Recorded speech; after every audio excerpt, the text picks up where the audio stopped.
सन 1971 में एक American airline के जहाज को टेक ऑफ किए अभी चंद मिनट ही गुजरे थे कि सबसे पीछे वाली सीट पे बैठे एक पैसेंजर ने एयर होस्टेस को अपने पास बुलाया और हंसते हुए एक चिट्ठी उसको थमा दी।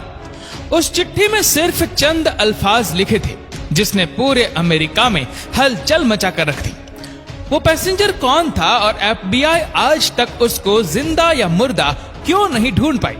ढूंढना तो दूर की बात, अमेरिका की सबसे पावरफुल इंटेलिजेंस एजेंसी पिछले 50 सालों से उस पैसेंजर की जर्रे बराबर भी इंफॉर्मेशन क्यों नहीं निकाल पाई? दोस्तों, इस इंटरेस्टिंग वाकया की शुरुआत 24 नवंबर 1971 को पोर्टलैंड एयरपोर्ट से हुई थी।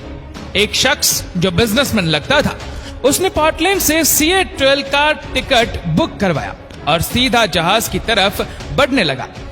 तब अमेरिका में डोमेस्टिक फ्लाइट पर किसी किस्म की कोई शक्ति नहीं हुआ करती थी, ना ही पैसेंजर का सामान चेक किया जाता था और ना ही उनकी आइडेंटिटी वेरिफिकेशन की जाती थी। ये नॉर्थ वेस्ट ओरिएंट एयरलाइन का जहाज बोइंग 727 था, जिसको सिर्फ 45 मिनटों में पोर्टलैंड से सिएटल तक पहुंचना था। सनग्लासेस लगाए एक ब्रीफकेस के साथ डैन कूपर नामी एक पैसेंजर इस जहाज में सवार हुआ और अपनी पसंद की सीट पर जाकर बैठ गया, जो जहाज की सबसे आखिरी सीट थी। उसने अपने लिए एक ड्रिंक ऑर्डर की और साथ ही सिगरेट भी जला ली। यहाँ तक सब कुछ नॉर्मल चल रहा था, क्योंकि फ्लाइट में स्मोकिंग करना भी 7 में अलाउड था। ठीक 2:58 पर फ्लाइट टेक ऑफ हो गई। टेक ऑफ होते ही डैन कूपर पीछे मुड़ा और पास में बैठी एयर होस्टेस को हंसते हुए एक चिट्ठी थमा दी। एयर होस्टेस, जिसका नाम फ्लोरेंस कैफनर था, उसने जब वो चिट्ठी पढ़ी तो जैसे उसके पैरों तले जमीन ही खिसक गई। उसमें लिखा था, miss, I have a bomb here and I would like you to sit by me. मतलब मेरे पास बॉम्ब है और मैं चाहता हूं कि आप मेरे बराबर में आकर बैठ जाए। फ्लोरेंस स्नेफर जब डैन कूपर के बराबर में आकर बैठी तो उसने अपना ब्रीफकेस खोला, जिसमें डायनामाइट की 8 स्टैक्स और एक डेटोनेटर भी मौजूद था। इन शॉर्ट, जहाज हाईजैक हो चुका था और डैन कूपर की टोटल 3 डिमांड्स थी। उसको 5 बजे से पहले $2 लाख कैश, 2 पैराशूट के पैर्स और सिएटल एयरपोर्ट पर एक रिफ्यूलिंग ट्रक रेडी चाहिए था। अपनी डिमांड्स के आखिर में उसने फ्लोरेंस शॉफनर्स को इनडायरेक्टली ये भी बोला कि अगर कोई गलती हुई तो मैं बॉम्ब फोड़ दूंगा।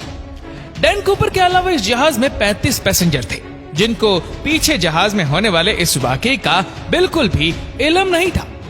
फ्लोरेंस कैफनर डैन कूपर की डिमांड से लेकर कॉकपिट में गई और कैप्टन को सारा मांजरा सुना दिया। एक दूसरे एयर होस्टेस, जिसका नाम टीना मैकलाउ था, वो अब एक इंटरकॉम लेकर डैन कूपर के साथ आकर बैठ गई, जो पायलट और डैन कूपर के दरमियान मैसेज पहुंचाने का काम कर रही थी। याद रहे कि ये अमेरिका की हिस्ट्री में होने वाला पहला प्लेन हाईजैक था जो रैंसम के लिए किया गया था। इसी वजह से लोकल अथॉरिटीज और FBI ने फैसला किया कि हाईजैकर की सारी डिमांड्स पूरी की जाए। जाहिर है अथॉरिटीज को भी मालूम था कि डैन कूपर उनसे भागकर ज्यादा दूर नहीं जा पाएगा। फ्लाइट, जिसको सिर्फ 45 मिनटों में ही सिएटल में लैंड कर रहा था, वह अब अगले 1.5 घंटे तक एयरपोर्ट के इर्द गिर्द चक्कर लगाती रही और बकाया 35 पैसेंजर जो इस सारे वाकये से बिल्कुल बेखबर थे, उनको बताया गया कि टेक्निकल डिफिकल्टी की वजह से प्लेन की लैंडिंग में दुश्वारी हो रही है। इस दौरान सिएटल नेशनल बैंक से $20 के 10,000 नोट इकट्ठे किए गए, जिनके सीरियल नंबर नोट कर लिए गए थे, और एक करीबी स्काई डाइविंग क्लब से 2 पैराशूट की जोड़ियां भी अरेंज की गई। 5:45 पे जहाज को लैंड कराया गया और वादे के मुताबिक डैन कूपर को पैसों से भरा एक बैग और 2 पैराशूट के पैर्स फराम किए गए। साथ ही साथ जहाज को रिफ्यूल भी कर दिया गया। अपनी मांगे पूरी करवाने के बाद डैन कूपर ने 35 पैसेंजर्स और 2 फ्लाइट क्रू को जहाज से उतरने की परमिशन दे दी, जबकि पायलट्स और 2 फ्लाइट क्रू को जहाज में रहने का ही कहा। इस वक्त रात हो चुकी थी और जहाज एक बार फिर से टेक ऑफ कर गया। डैन कूपर ने अपने साथ बैठी टीना मैकलाउ के जरिए पायलट को कुछ खास इंस्ट्रक्शंस भेजी। वो चाहता था कि जहाज के लैंडिंग गियर्स और फ्लैप्स खुले रहे, एल्टीट्यूड 10,000 फीट हो, स्पीड 320 किलोमीटर पर आवर और जहाज को सीधा मैक्सिको सिटी लेकर जाया जाए। पायलट ने बाकी तमाम डिमांड्स तो पूरी कर दी, लेकिन जहाज को सीधा मैक्सिको सिटी लेकर जाना फ्यूल की वजह से पॉसिबल नहीं था। लिहाजा पायलट ने डैन कूपर को रिफ्यूलिंग के लिए 2 ऑप्शन दिए, रेनो या फिर फियोनिक्स। डैन कूपर रेनो पर राजी हो गया। दूसरी तरफ लोकल और फेडरल अथॉरिटीज भी अपना काम कर रही थी। 2 फाइटर जेट्स को जहाज के पीछे रवाना किया गया, लेकिन वो इतनी स्लो स्पीड मेंटेन नहीं कर पा रही थी। इसी वजह से उन्होंने जहाज के इर्द गिर्द चक्कर लगाना शुरू कर दिया। रात के अंधेरे में जहाज रेनो की तरफ जा ही रहा था कि इतने में डैन कूपर ने पास बैठी टीना मैकलो को कॉकपिट में जाने को कहा, जहां 2 पायलट्स और 1 फ्लाइट अटेंडेंट मौजूद थी। जब टीना कॉकपिट का दरवाजा बंद करने के लिए पलटी तो उसने आखिरी बार सिर्फ इतना देखा कि डैन कूपर अपनी कमर पर कुछ बांध रहा था। उसके बाद जहाज की सीढ़ियां खुली और डैन कूपर ने वहां से छलांग लगा दी। इसके बाद जो कुछ भी हुआ पिछले 50 सालों से उसको आज तक डिस्कस किया जा रहा है। 3 घंटों के बाद जब जहाज रेनो में लैंड हुआ तो पूरे जहाज को अच्छी तरह से चेक किया गया, लेकिन जहाज में ना ही कूपर था और ना ही कोई बॉम्ब मिल सका। ना सिर्फ जहाज में बल्कि इस वाकया के बाद डैन कूपर का कहीं कोई अता पता ना चल सका, ना ही जिंदा और ना ही मुर्दा। आखिर डैन कूपर कौन था और पूरे अमेरिका की आंखों को धोखा देकर वह कहां चला गया? यह case federal bureau of investigation का वो केस है जिसको आज तक बंद नहीं किया गया। डैन कूपर को किसी ने प्लेन से जंप करते तो नहीं देखा था, लेकिन स्टेयर केस खुला रह जाने की वजह से ये बात क्लियर थी कि उसने सिएटल और रेनो के बीच में ही कहीं छलांग लगा ली थी। एफबीआई ने जहाज पर सबूत तलाश करना शुरू कर दिया, लेकिन बदकिस्मती से उनको सिर्फ कूपर की टाई, 8 सिगरेट बट्स और 2 में से 1 पैराशूट मिला जो कूपर पीछे छोड़ गया था। हत्ता के किसी के पास उसकी कोई फोटो तक नहीं थी। पैसेंजर्स और क्रू से इंटरव्यू लेने के बाद डैन कूपर के होलिये के हिसाब से उसका स्केच बनवाया गया। इससे पहले कि डैन कूपर को सिएटल और रेनो के बीच में तलाश किया जाता, एफबीआई को यह जानना था कि उसने एग्जैक्टली कौन सी जगह पर प्लेन से जंप किया था।